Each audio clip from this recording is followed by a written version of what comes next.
So I feel a little old saying this, but am I the only one who feels like when it comes to movies and TV shows, they just don't make them like they used to?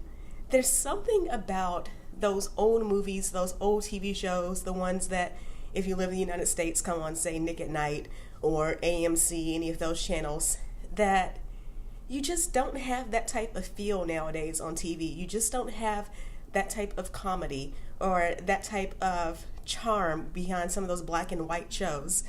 And I wanted to talk to you today about a line from I Love Lucy, a classic show that can teach you a lot about how to attract a great man and go from pre-wife to the wife. So if this is your first time watching me, my name is Keisha Rice and I'm the pre-wife coach. I help single professional Christian women learn how to attract their ideal partners and how to do it without compromising their values, their identity, or their sanity. Hey Petra, I hope that you are having a great Wednesday. I'm glad that you caught me live as well. And if you are watching me live, make sure that you hop in the comments and use my hashtag, the Cherished Woman, hashtag the Cherished Woman. And if you're watching this later on, make sure you use replay because I do come back and I look at who watches and I want to say hello. So be sure to do that. So again, today we're going to talk about, Petra's saying I'm better for seeing you.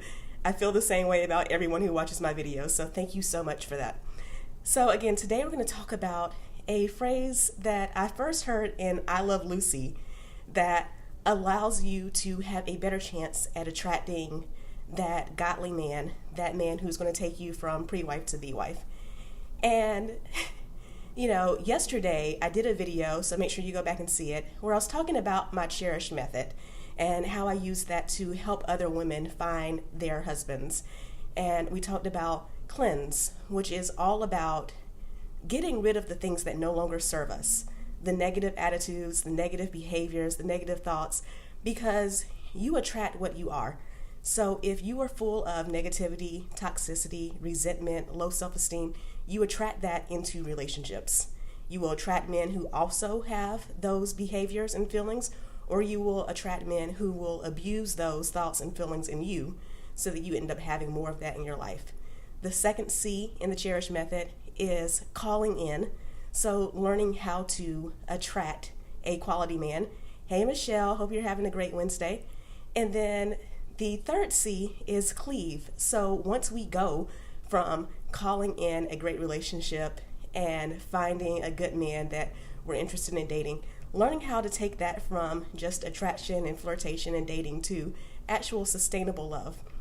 So today we are going to talk about something that is a very important part of that second C, calling in, and it is charm. So that brings us back to I Love Lucy, which I don't know about you, but I love that show. It is never not funny to me. But the phrase is, there's one episode where Ethel and Lucy are meeting someone, and Ethel says, "Charmed, I'm sure." And we are talking about charm today and how it is so important when it comes to calling in those great relationships that you're looking for and how to use charm to meet a great man. So I want to, first of all, set some caveats here because I hear this all the time, that when I am talking to women about approaching a guy and talking to him, I get sometimes these looks of horror from the women that I talk to, and they're like, "Oh my goodness, I could never do that," or there's no way that I would ever do that because a man should be a man and he should come to me and he should be the one to approach first. And I want to say a couple of things about that. One, there are a lot of great men out there who know they're great men, so they don't necessarily feel the need to constantly approach women. And by making that first move, by having that conversation, you are allowing yourself to stand out. And I want to say that I don't really understand why women have that issue with going out there and making that approach, because the women that I work with are professional women. So you didn't wait for a college to just come by and hand you an acceptance letter. You applied. You didn't wait for your first job to come and magically find you. You applied for a job, you did an interview. So when it comes to something as important as love, why would you sit back and just wait? Because let's be real, just sitting in church all the time and waiting on your Boaz and not talking to people, you're going to be single until you're at least 50, if not beyond that. So, approaching a man is not a bad thing at all. And in fact, it actually gives you some advantages, not just with, being able to stand out, but also if you start the conversation, you have a much easier out when you're in control of the conversation. Because I have definitely had situations back when I was single where I started conversations with a guy, and bless their hearts, that's a nice southern phrase for those of you who don't know, bless their hearts. You know that saying about how it's better to keep silent and have someone think that you're not as bright than to open your mouth and remove all doubt? I definitely had a few of those conversations in the past. And when I was able to initiate and see that, hey, this is not the type of person that I want to deal with, not the type of guy that I want to date, I started the conversation and it was very easy for me to gracefully end it. So yes, plenty of advantages to making that first move. But also, I want to talk about Ethel again, and I Love Lucy, and her use of the phrase, charmed, I'm sure. Because back when it was first used in movies and TV shows in the 1800s, it was a way of being high class and saying it's nice to meet you. And when Ethel used it, it was her way of being very sarcastic. She was saying, I'm sure you're charmed to meet me because I'm awesome.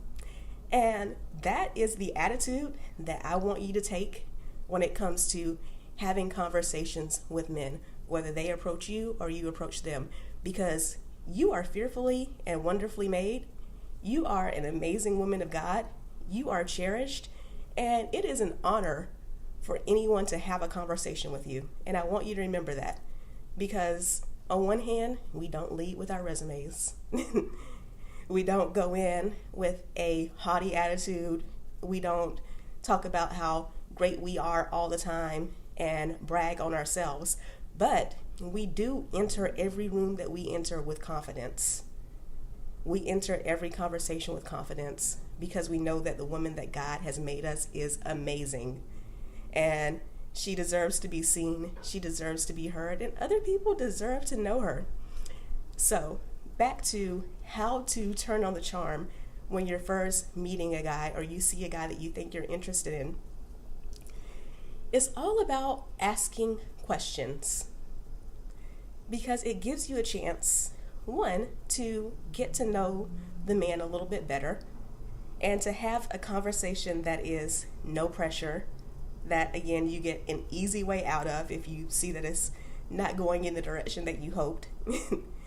And it also flatters the man because everyone likes to talk about themselves. So when you make it about the other person, you are automatically charming them from the start.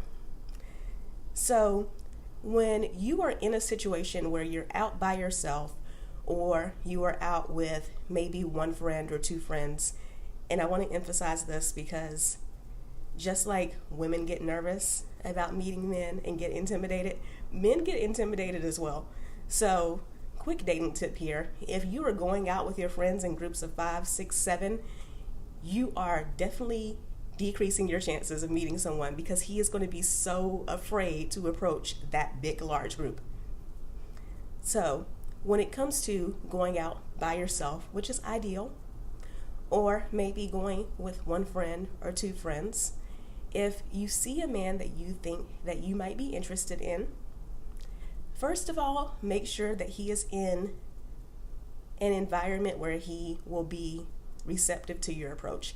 So if he is buried in books, if he looks grumpy, then I know this should go without saying, but if he looks incredibly distracted or preoccupied, then that's going to be a no-go for you. But oftentimes, men and women both, they will give you some type of signal that they're okay with you talking to them. So they may be reading a book. Hey, Carly, hope you're having a great Wednesday.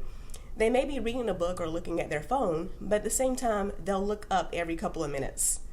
And the fact that they will look up every few minutes is a sign that you can still approach them and still have a conversation. So I want you to think about when you see a man that you're interested in, asking a very simple question that allows the conversation to flow. So back to, if he's reading a book, ask him, hey, is that book any good? I love to read. I'm always looking for recommendations. That gives him a chance to talk to you about the book.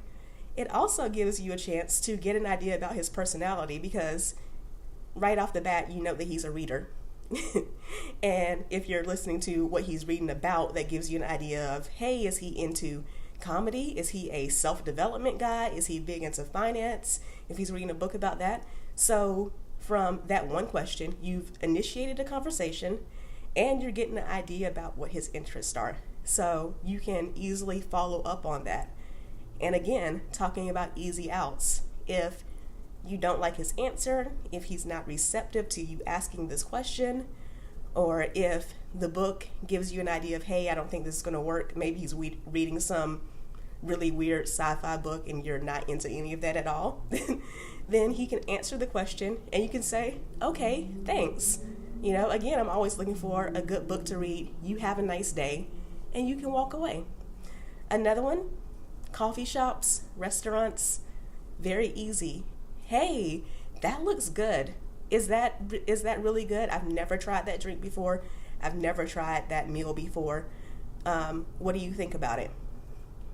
Again, it allows you to have an easy conversation starter. And if he's not receptive, you can say, okay, thank you. And if he is, then the two of you can talk about your favorite foods. This may transition to, for example, I really love Italian food. I've been to Italy before, so I can talk about my travel experiences. Maybe he has some similar experience where you can go into a much deeper conversation just based off that. Another great opportunity is situations where someone that you may be interested in, they're in a group. And there's a balance with that, because just like men can be intimidated by large groups, I know that it can be very intimidating to approach a man who's in a large group. But I want you to think about this definitely in context of outdoor settings, the park, the beach. If you are walking across a group of people who are playing hacky sack, some game like that, or they're just, if you see a group out for a run and you are a runner yourself, ask if you can join in. And I do say if this is something that you're interested in yourself, because don't go out there embarrassing yourself. But if you're an active person, start doing your workouts outside. It is a great opportunity for you to meet really other women too, but also to meet great men who are also active. And if that's a value of yours, then that is a great opportunity. And of course, being outdoors, if the conversation isn't going the way that you want, you can say, hey, I'm taking another path, I'm jogging this way, and you can leave, as opposed to being in a gym where you're a little bit stuck. So again, if you are outside at the park, at the beach, you see a group of people playing a sport, doing some activity, asking if you can join in is a great way to get to know one person in that group, because it's a social setting, there's no pressure. And also, you are getting to meet his friends and the type of people that he hangs out with, because we all know birds of a feather flock together. So I've talked about this before, about how sometimes when you meet a person, they don't necessarily reveal everything to you. You see their representative, not the real person. So if you are in an opportunity where you can be around their friends as well, their friends are going to be themselves. And that is a great way to get to know the man, by knowing the people that he hangs out with. So I want you to start thinking more about these opportunities that you come across in your everyday life. When you see a guy that you think is cute, that you think looks interesting, I want you to take that opportunity to say hello. You never know where that conversation can lead you. And I also want you to remember that there is no such thing as a fail in this situation. If you start talking to the guy and you realize that the two of you aren't going to be a match, if you start talking to the guy and he doesn't seem interested, if you start talking to the guy and it leads to a date, but after 1 or 2 days it fizzles out, you've practiced your conversation skills. You've brought yourself one step closer to meeting the man who is right for you. So, again, there's never a fail in this situation. And you never know. You may just meet a great guy. You know, you may end up looking over at a guy, saying hello to you, saying hello to him, and he may start talking to you.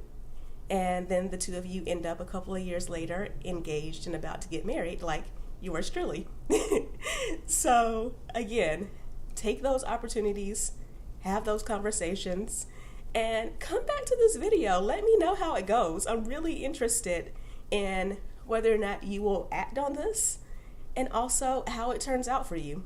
And if you want my help with learning how to amp up the charm, learning how to embrace that feminine energy that God has given us, and how to not just attract more men, but attract higher quality men so that you can be in a high quality relationship, go from pre-wife to the wife, and have that man who wants to cleave to you and cherish you, then I would love to help you with that. So there's a link in the description to this video.